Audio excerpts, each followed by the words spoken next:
Welcome back to the Redeemed Mess. I'm Kathy, and on this podcast, I talk about the messiness of life and how Jesus, in his grace and mercy, redeems every part of it. Whether you're walking through hard seasons, searching for hope, or just need a gentle reminder of God's faithfulness, you're in the right place. Let's dive into today's episode. Recently, my daughter shared something that kind of broke my heart. Some people in her life have said that if God allows her to die from cancer or from the treatments, they would turn their back on him. And I understand where that comes from. When tragedy strikes, our faith can feel fragile, and it's easy to wonder if God cares or feel like he's let us down. But my prayer for myself and for anyone who wrestles with these questions is that we would run to him, not away from him, because he is the only one who can carry us through with supernatural strength and hope. If God were to call my daughter home,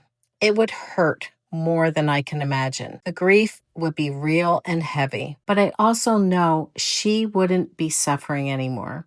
She would be safe in heaven, and I would see her again. That's the hope of eternity. And it might sound strange, but I've come to realize that if I only wanted my loved ones to stay here so that I wouldn't feel the pain of losing them, that would be putting myself first. Love sometimes means letting go and trusting God's will, even when it breaks our hearts. God is not a genie in a bottle. He doesn't exist to bend to our wishes. He's sovereign, his will is perfect, and he is the source of the strength we need to keep walking when life doesn't make sense. So every day I pray for those whose faith feels weak, that when tragedy strikes, they won't turn their backs on him, but instead will find him to be exactly who he says he is, a God of comfort, a God of hope, and a God who redeems. As always, take what you need, leave the rest, and be blessed.